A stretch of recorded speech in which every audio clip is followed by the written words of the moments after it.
질문 드릴게요. 네. 학교와 교실 운영에서 교사로서 일을 하며 제일 어렵고 도전적인 상황들은 무엇이 있나요? 일단은 교실에서 뭐 학급 운영이나 학교 운영에서 여러 가지 어려움이 있겠지만, 저 같은 경우에는 학생들에게 균등한 관심을 주고 개별화된 교육을 제공하는 것, 그러면서도 개별화된 교육을 제공하면서도 균등하게 관심을 나눠주는 게 좀 어려운 것 같아요. 그게 좀 왜 그런가 좀 생각을 해보면, 일단은 학교 학생 수가 제일 크게 작용하는 것 같은데, 저희 학교 같은 경우에는 아직 학생 수가 한 반에 지금 32명이거든요. 32명의 학생들에게 옛날과 다르게 지금 이제 개별화된 교육 과정이 제공되어야 되는 게 좀 필요한 시대고, 선택 과목들이 좀 다양하게 있을 텐데, 그런 측면에서 일단은 물리적으로 좀 힘든 상황이 있고요. 그 다음 학생의 어떤 성격이나 인성적인 부분에서도 좀 영향을 많이 받는 것 같아요. 이게 적극적으로 도움을 구하고 뭔가 질문을 많이 하는 학생한테는 제가 그 도움을 주기가 좀 편하고, 이 학생이 어떠한 도움을 필요로 하는지 알고 있기 때문에 그만큼 제가 도움을 주는 방향성이 뚜렷해지거든요. 근데 학교에는 그렇게 교사와 적극적으로 소통하는 애들도 있지만 그렇지 않은 학생들도 있잖아요. 그래서 뭐 가만히 있는 애들, 얘가 무슨 생각을 하고 있는지 모르겠는 애들도 되게 많은데, 그런 아이들을 제가 쿡쿡 찔러가지고 넌 지금 어떤 상태니를 해야 되는데, 그게 이제 적극적인 학생들과 이런 학생에 있어서 제가 주는 도움의 차이, 양적인 차이와 어떤 결이 좀 다른 게 분명히 있는 것 같습니다. 그래서 학생들은 차별하지 마세요 라는 말을 하는데, 그러니까 차별을 하고 싶어서 하는 게 아니라, 이게 도움을 많이 구하는 애들한테는 도움을 많이 주다 보니까 어떻게 보면 표면적으로 그렇게 좀 해석이 될 수 있을 것 같아요. 근데 누구를 더 이뻐하거나 더 관심 가진다 이게 아니거든요. 근데 학생마다 상황이 다르고 본인이 처한 상황이나 또 성격이나 지금 어떤 마음의 상태들이 다르기 때문에, 저는 학생마다 개별적으로 이게 균등하게 챙겨주면서 개별화된 교육 과정을 제공하는 게 좀 어렵고 도전적인 것 같습니다. 그러면 혹시 이런 상황에 대한 예시를 한 가지 들어주실 수 있을까요? 실제로 경험해 보셨나요? 네. 일단은 지금 제가 고등학교에 있다 보니까 입시를 염두에 두지 않을 수가 없는데요. 특히 지금 최근에는 제가 고3 담임을 많이 하고 있는데, 뭐 고3뿐만이 아니라 제가 1학년 담임할 때도 학생부 종합전형을 준비하는 학생들은 조금 더 학교 활동에 적극적이고 질문도 많이 하고 더 학교 수업에 더 적극적으로, 교사가 제시한 프로그램에 더 적극적으로 참여를 하려고 하거든요. 그러다 보면 그 학생이 어떤 걸 원하는지 너무 잘 알게 되고, 그만큼 방향을 제시해 줄 수 있는 부분이 다양한데, 뭐 예를 들어서 내가 어떤 입시 전형을 준비해야 될지에 대한 감각이 아예 없거나, 아니면 그냥 무기력한 학생들이 되게 많거든요. 뭐 입시나 공부나 모든 측면에서 그런 무기력한 학생이 많은데, 이런 아이들한테는 제가 뭘 도와줘야 될지를 일단 고민을 해야 되기 때문에, 학종을 고민하는 애들은 선생님 제가 이걸 통해서 이런 식으로 발전시켜야 될 것 같은데 어떻게 하면 좋을까요? 이렇게 물어보면 제가 아이디어들이 많이 있고 자료가 많이 있으니까 딱 제공하면 되는데, 정말 무의 상태에서 제가 쿡쿡 찔러가지고 이 학생이 지금 어떤 상황에 처해 있는지 이해를 해야 되고, 또 거기에 맞춰서 이제 도움을 줘야 되는 부분에 있어서 좀 어려운 것 같습니다. 그래서 고등학교에서는 입시가 이런 측면에 있어서 좀 작용을 크게 하는 것 같아요. 뭐 이런 예시 말고도 또 말씀을 드리자면, 교과 교사로서 좀 말씀을 드리자면, 저는 이제 수학 교사인데, 수학이 다른 교과에 비해서 학생들 간의 성취도의 편차가 좀 큰 과목이잖아요, 상대적으로. 그러다 보면은 내가 수업 중에서 지금 내 수업을 따라오고 있지 못하고 있다는 학생이 분명히 느껴져요. 반면에 내 수업을 더 초월해서 잘 듣고 있는 애들도 보이는데, 이러한 학생들에게 제공할 수 있는, 제가 이제 수학교사로서 어떤 학교 수업을 통해서 성장할 수 있는 기회를 각자에게 적절하게 제공하고 있는가. 그래서 어떤 성취도나 수준 차이에서 오는 수업에서 그 교육 목표를 달성하는 게 학습 목표가 다르게 구성돼야 되는데 그게 좀 현실적으로 힘든 일인 것 같습니다. 그래서 수업을 통해서 정말 많은 도움을 받는다라는 느낌을 주는 학생이 있는가 하면 내 수업을 통해서 얘가 지금 성장은 하고 있는 건가? 내 수업을 통해서 계속 오히려 무기력에 빠지는 건 아닌가? 이런 고민이 드는 상황이 가장 흔한 어떤 도전적이고 어려운 상황인 것 같아요. 그 학생들에게 균일하게 도움을 주면서 관심을 가지면서 개별화된 교육 과정을 제공하는 게. 그러면 이런 상황에서 교사의 역할은 무엇이라고 생각을 하시나요? 일단은 알아서 교사에게 도움을 구하거나 적극적인 학생들은 사실 그걸 독려하는 건 더 쉬운 것 같아요. 근데 이 무기력에 빠진 학생들을 자극을 해서 무언가 얘가 어떤 문제 상황에 처해 있는지를 제가 파악을 해야 되는데, 일단 그 찌르는 과정 자체가 교사도 어떤 심리적, 물리적 소모가 분명히 있거든요. 근데 그거를 감당을 할 어떤 의지와 에너지와 마음이 있어야 된다는 거죠.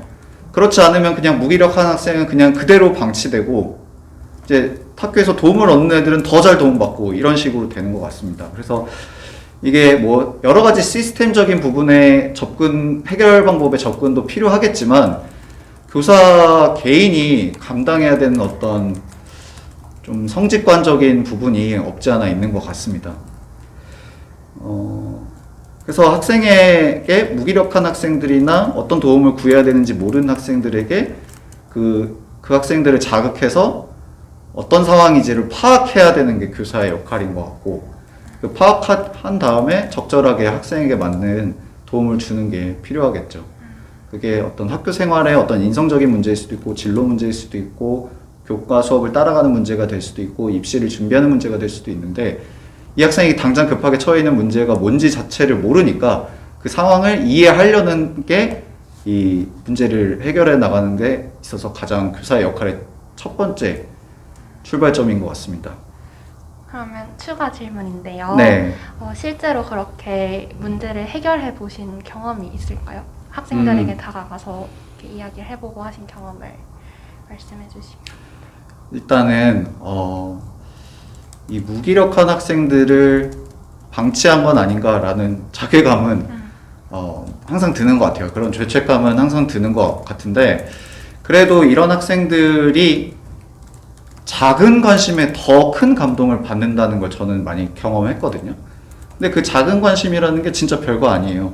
그 학생에게 일단 말할 수 있는 기회를 주고, 내가 그걸 들을 준비가 되어 있다는 어떤 시간과 여유를 그 학생에게 느끼게 해줘야 된다는 거죠. 너가 너 얘기를 해도 괜찮다는 것을 충분히 느끼게 해주는 게 필요한데, 일단 요즘은 가정환경에 문제가 되는 애가 있어서 아예 뭐 학교 생활의 다른 문제 이전에 본인이 가정환경 속에서 어려운 아이들이 좀 있어요.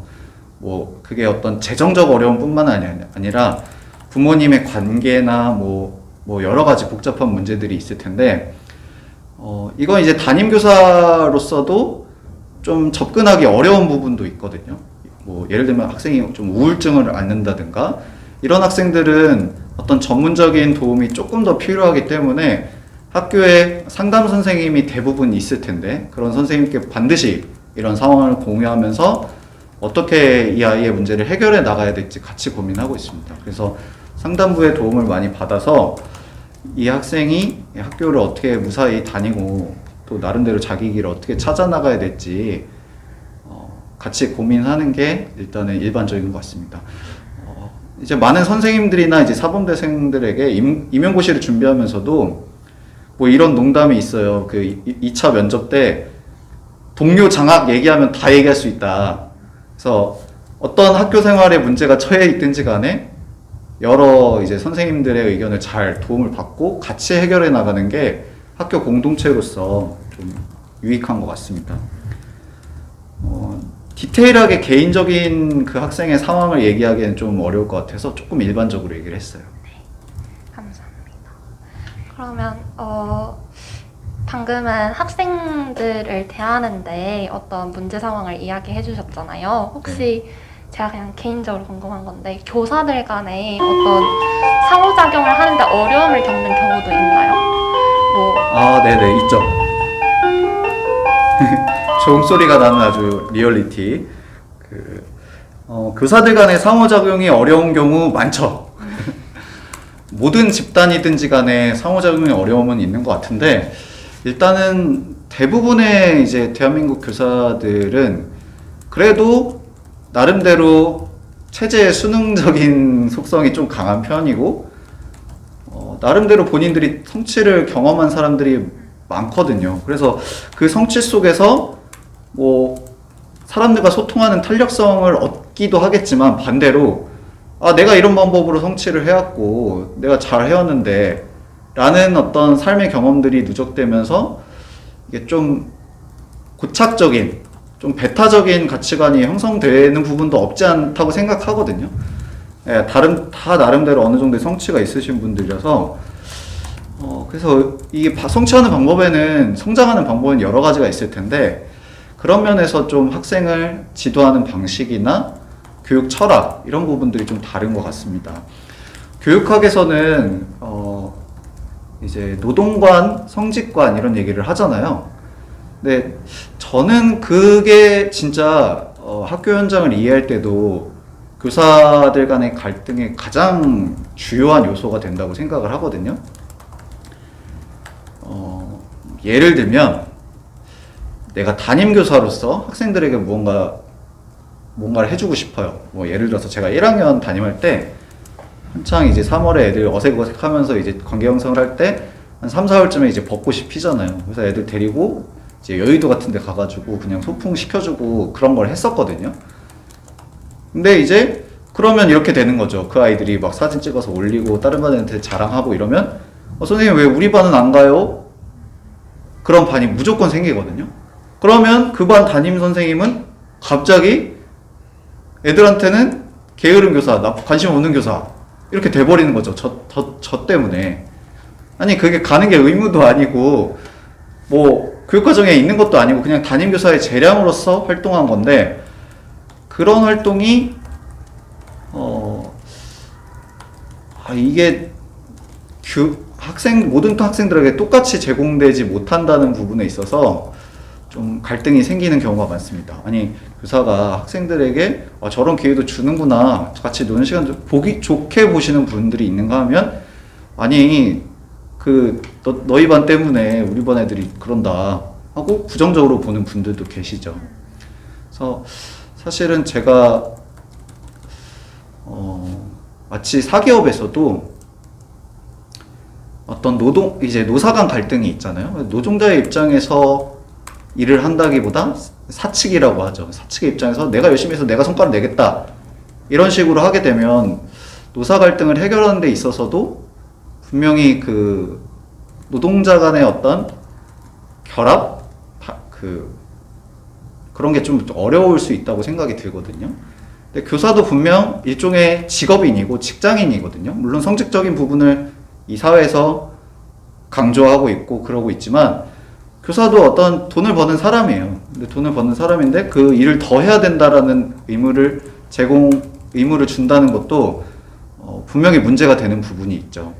그러면 제가 이 이야기를 듣고 궁금증이 생겼는데, 궁금한 게 만약에 이런 상황이 발생했어요. 만약에 선생님이 자율적으로 뭔가 해서 다른 선생님이 이제 학생들한테 막 공격을 받고 뭔가 그런 상황이 있었을 때 어떻게 해결을 하시려고 하셨나요?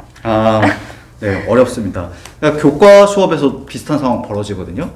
그러니까 수학 같은 경우에는 단위수가 크니까 그 학년의 모든 반을 들어가지 않고 선생님이 여러 명인 경우가 많잖아요. 당연히 똑같은 수업을 할 수가 없죠. 다른 인간이니까. 그렇지만 교육 내용이 같아야 되는 부분이 일단 이유가 시험 때문에. 시험을 봐야 되는데 얘네는 이것까지 하고 이거 안 해주고 이러면 문제가 생기잖아요. 그건 당연히 문제가 됩니다.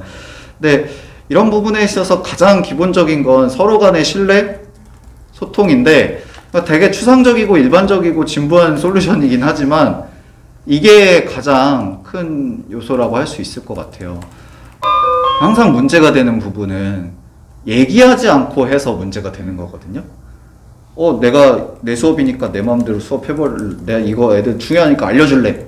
라고 그냥 해버리면 여기 쪽 반은 안 한 반이 돼버리니까 충분히 선생님 제가 이런 부분들을 더 강조하고 싶은데 선생님 생각은 어떠세요? 그런 대화가 있고 충분히 어떤 수업 준비 과정이나 어떤 교내 활동을 기획하는 데 있어서 담임 학급을 운영하는 데 있어서 소통이 있다면 문제될 거는 없다고 생각합니다. 근데 이제 물론 소통 과정 자체가 에너지 소모가 분명히 있어요.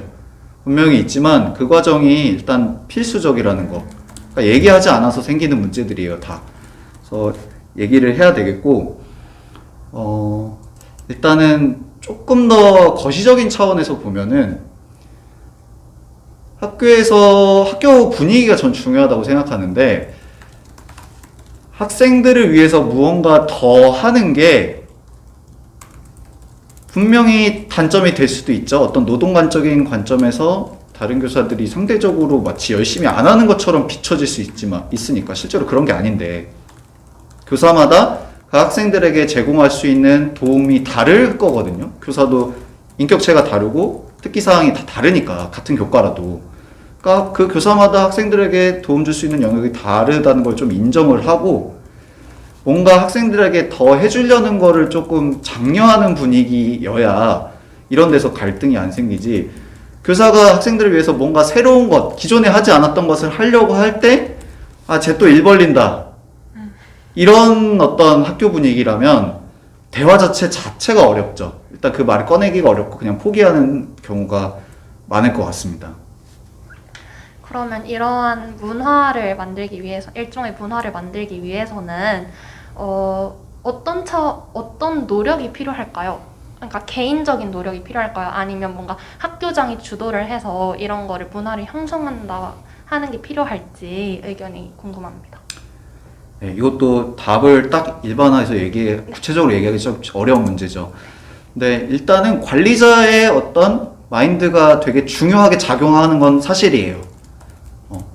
관리자 입장에서, 학교에서 관리자라고 하면은 교장 선생님, 교감 선생님, 조금 부장직에 계신 선생님들, 사립 같은 경우에는 이사장, 동창회, 이런 분들까지 어떻게 보면 일종의 관리자의 영향을 주는 분들인데, 이런 분들이 학교를 어떻게 보면은 이끄는 리더십을 발휘할 때, 교장 선생님부터 만약에 사고 없이 무난하게 하는 게 다 똑같이 제공하는 게 중요하다는 생각을 갖고 있다면, 교사가 뭔가 이런 거 해보려고 하는데 괜찮겠냐라는 말을 하기가 더 어려워지는 거죠. 근데 교사마다 나름의 장기를 살려서 자신이 학생들에게 제공할 수 있는 기회를 많이 도전해 보세요. 이런 거 장려하는 분위기라면 당연히 이제 그런 걸 얘기하기가 더 편해지는 거고, 설득하기가 더 쉬워지는 거죠. 어떻게 보면은 뭔가 더 하려는 분들이 새로운 걸 만드는 게 그걸 진짜 실제로 하는 게 힘든 게 아니라, 이거를 제안해서 내가 이 학교 환경에서 할 수 있게끔 허락받고 설득하는 게 사실 되게 힘든 일이거든요. 그래서 그 과정에서 에너지 소모를 줄이려면 관리자부터가 좀 그런 걸 장려하는 게 좀 필요할 것 같고, 반대로 또 무조건 한쪽 입장을 대변하는 게 정답은 아니잖아요. 그런 것에서 발생할 수 있는 문제점들을 미리 잘 차단해 주는 거. 그러니까 아까 같이 수학 A에서는 이 프린트인데 여기서는 안 해서 시험 문제가 생겼다, 이러면 당연히 안 되잖아요. 그러니까 문제가 될 수 있는 영역을 잘 구별지어서 교사들한테 인식시켜주는 것도 전 중요하다고 생각이 듭니다. 그 다음 개인적인 노력은 어떻게 보면 좀 타고난 영역도 좀 있는 것 같고, 타고났다기보다는 교육 철학이 어떻게 만들어져 왔냐, 이게 좀 중요한 것 같은데, 스스로 하려는 의지를 막 일으키는 게 해결 방법이라기보다는 학교 문화에서 그런 분들을 많이 이제 응원해 주는 게 저는 다른 이의 노력이라고 좀 생각이 드는데, 교사가 내가 잘해서 학생들을 키우는 것도 있겠지만 다른 교사가 더 잘하게끔 해가지고 학생들을 성장시킬 수 있거든요. 근데 이제 그런 거를 조금 더 열린 마음으로 기회를 주시려고 한다면, 특히 이제 교직사회도 또 이제 연령 구성이 딱 균등하게 이제 펼쳐져 있기 때문에 20대, 빠르면 20대 중반부터 뭐 50대까지 많이 있거든요. 근데 이게 분명히 세대 차이가 있고 교육에 대한 생각이 분명히 달라요. 이게 레인지가 넓기 때문에.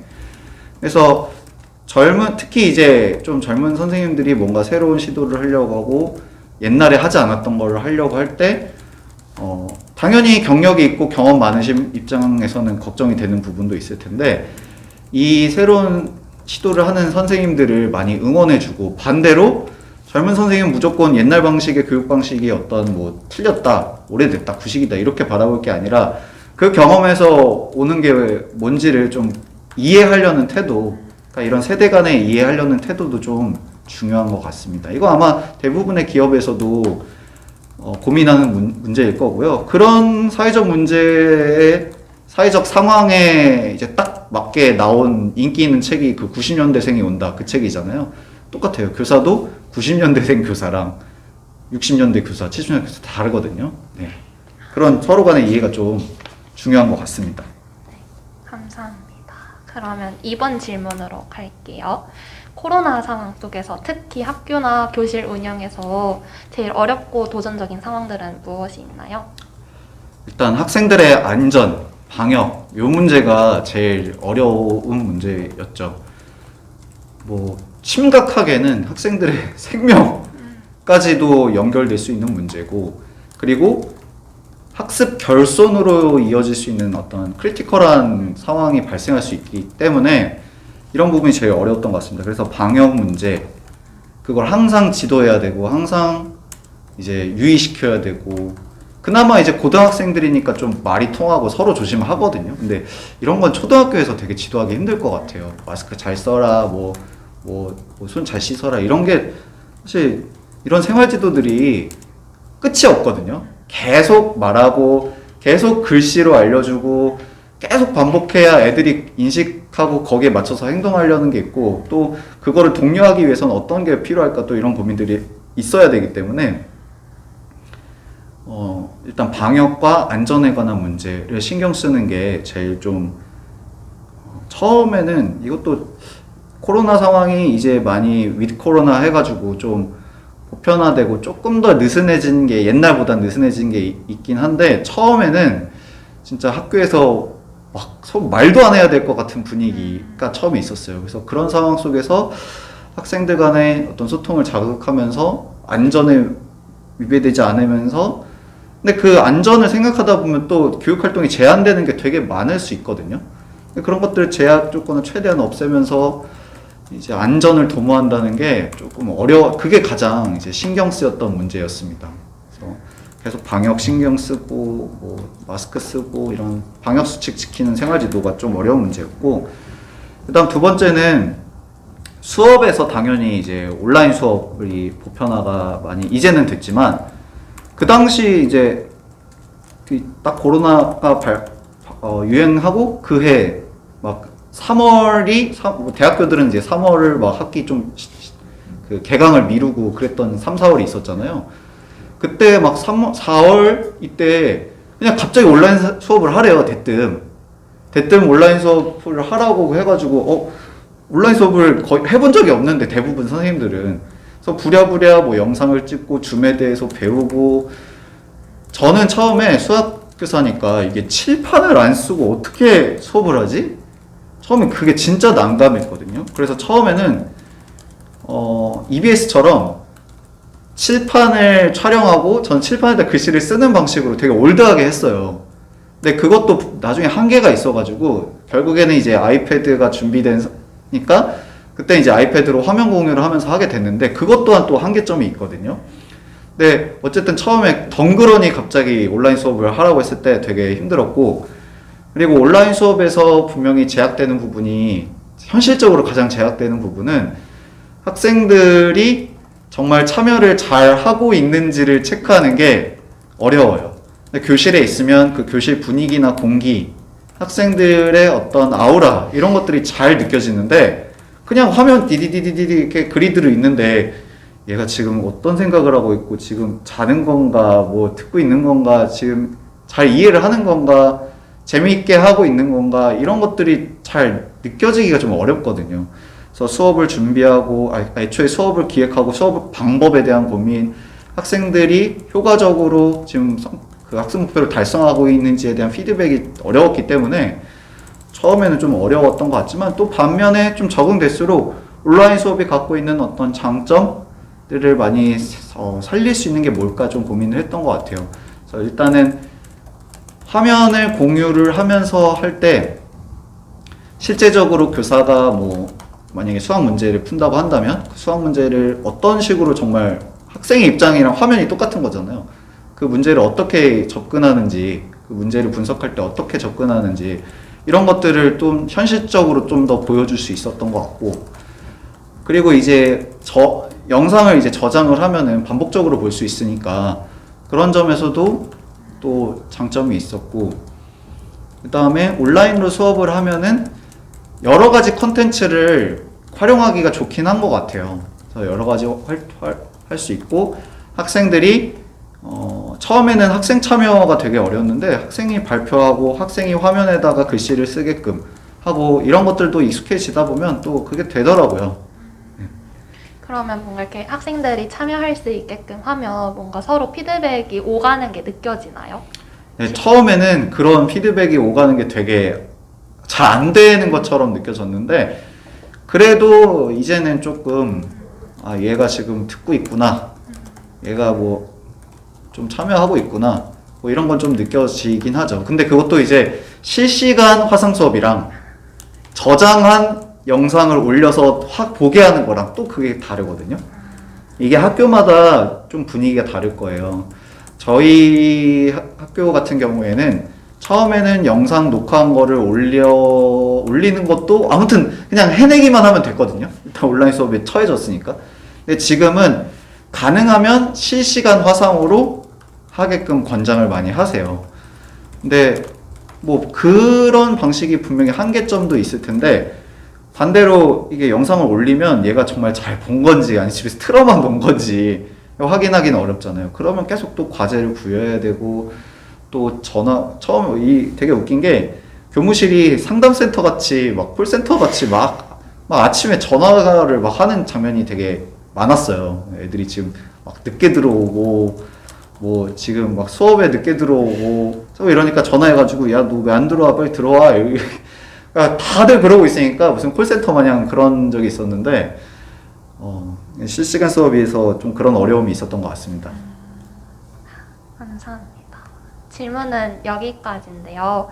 그냥 이거는 정말 제가 개인적으로 궁금한 건데요. 학생들에게 교사의 관점을 전달하는 게 옳다고 생각하시나요? 아니면 뭐 아니라고 생각하시면 그 이유는 무엇인지도 같이. 그 교사의 관점.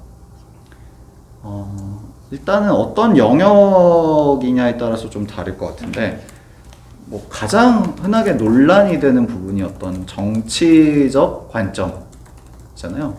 그래서 교사는 정치적으로 중립을 취해야 된다라는 게 그 공무 규정 같은 거에도 분명히 언급되어 있거든요. 실제적 텍스트로. 근데 이 정치적 중립을 유지해야 된다는 것 자체에 반대하는 분들도 계세요. 그러니까 학생들이 분명히 여러 입장을 경험하면서 그 과정 속에서 본인들이 경험을 해야 되는데 그냥 다 중립만 있으니까 오히려 여러 의견을 접할 수 있는 기회가 없다는 꼭 보는 분들도 계시고 선생님들 중에는. 근데 이게 성장기에 딱 그 해당 뭐 정치적 관점이 주입되기 쉽다. 본인이 판단할 수 있는 능력이 부족하기 때문에 그게 주입되기 쉽다. 그래서 그 성장기 때는 청소년기 때는 그런 거를 하면 안 돼. 중립을 잘 지켜야 된다. 이렇게 보시는 분들도 많고요.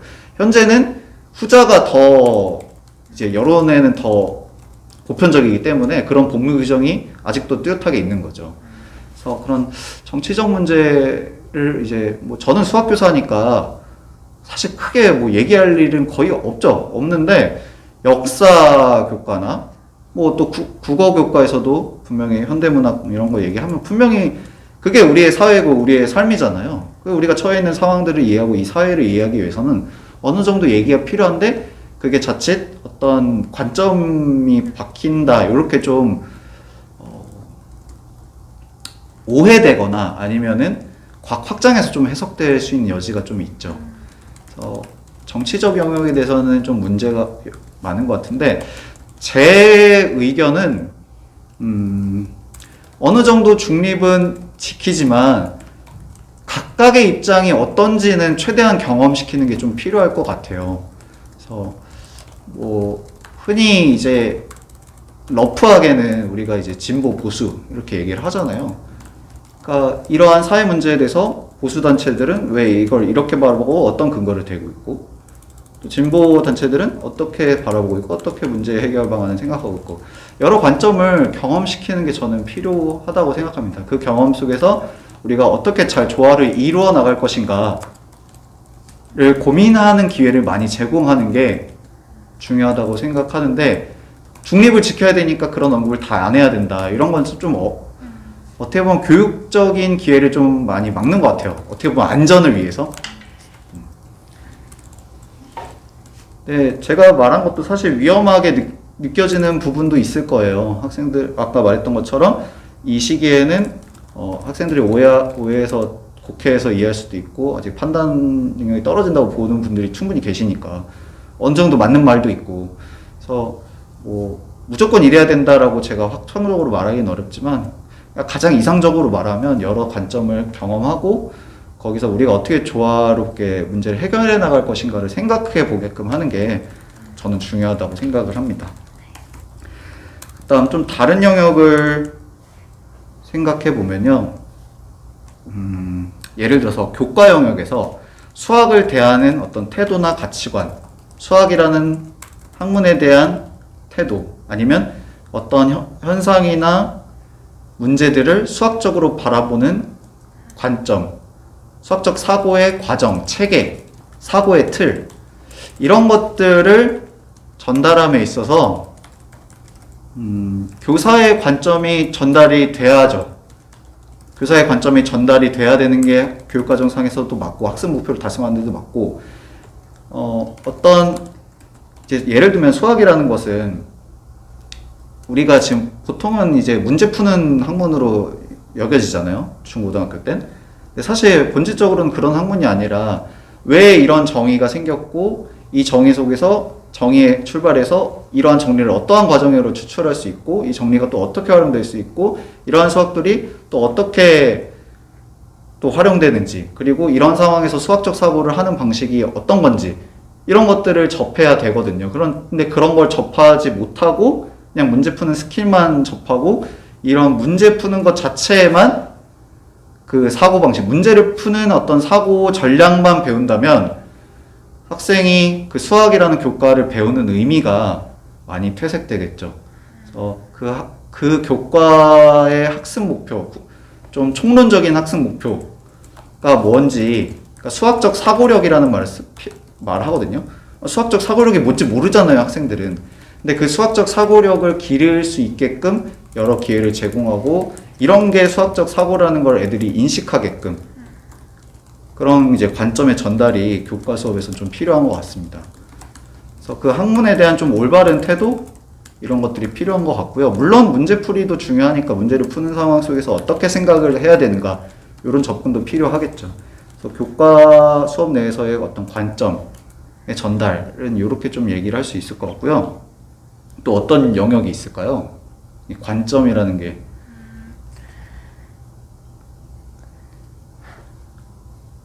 담임반을 하면서 좀 학생의 인성적인 부분? 뭐 예를 들면 이런 문제가 최근에 있었어요. 또 생각나는 영역이 있으면 이따가 말씀해 주세요. 그 이제 고3 애들이 수능을 보고 나면 제일 많이 생각하는 게 재수해야 되나? 이 생각을 많이 하거든요. 근데 이제 가끔 이런 경우가 있어요. 부모님이 재수하지 말래요. 아니면 저는 A학과 가고 싶은데 B학과 가래요. 그러면 이때 교사가 어떤 얘기를 해줄 수 있을까? 교사가 생각하고 있는 그 관점을 얘한테 그대로 적용시켜서 너도 이렇게 생각해라 라고 해도 되는 건가? 이런 어떤 고민에 빠지는 경우가 많습니다. 이건 하나의 예시고요. 이런 상황들은 많이 발생해요. 학교 상황에서 뭐 예를 들어서 선생님 제가 주번 안 해요 라고 했을 때 교사는 무슨 말을 해줘야 될까? 너 그 잘못한 애, 그러니까 저 같은 경우에는 안 한 애를 꾸짖기보다는 안 하는 애를 어떻게 해서 독려하여 할 수 있게끔 만들 수 있는지를 생각해 보게 하려고 하거든요. 근데 이제 그거를 학생이 그런 식으로 생각하는 게 잘못된 걸 수도 있어요. 제 관점을 그대로 그렇게 전달하는 게. 근데 반대로 무조건 안 하는 애를 뭐라고 하게 되면 그 학생은 안 하는 사람은 무조건 나쁜 사람. 이런 식으로 인식이 박힐 수도 있고, 그런 측면에서 이제 학교 상황에서 발생하는 수많은 문제들에서 교사의 생각, 가치관이 그대로 전달되는 수 있는 경우가 많거든요. 그래서 아까 그 재수의 얘기로 돌아가서 말씀드리면, 저는 뭐 보통의 선생님들은 아마 부모님과 잘 얘기해라 요렇게 얘기하실 것 같아요. 그러니까 어른들 말이 진리다 이런 의견도 많잖아요. 근데 저는 결국에 중요한 삶의 문제들은 본인 선택이다라는 위험한 말을 좀 하는 편이에요. 제가 그게 맞다고 생각하니까. 근데 그걸 말하는 순간 학생이 그쪽으로 생각이 강화되겠죠. 네, 이런 부분에 있어서 최대한 안전하게 의견을 좀 접근하는 분도 계실 거고, 어떤 생각이 뚜렷하면 그 생각을 전달하는 분도 계실 것 같습니다. 제가 그 정리가 안 됐었는데 선생님이 잘 말씀을 해주신 것 같아요. 네. 네, 여기까지 답변 잘 들었고요. 네. 감사합니다. 네, 감사합니다.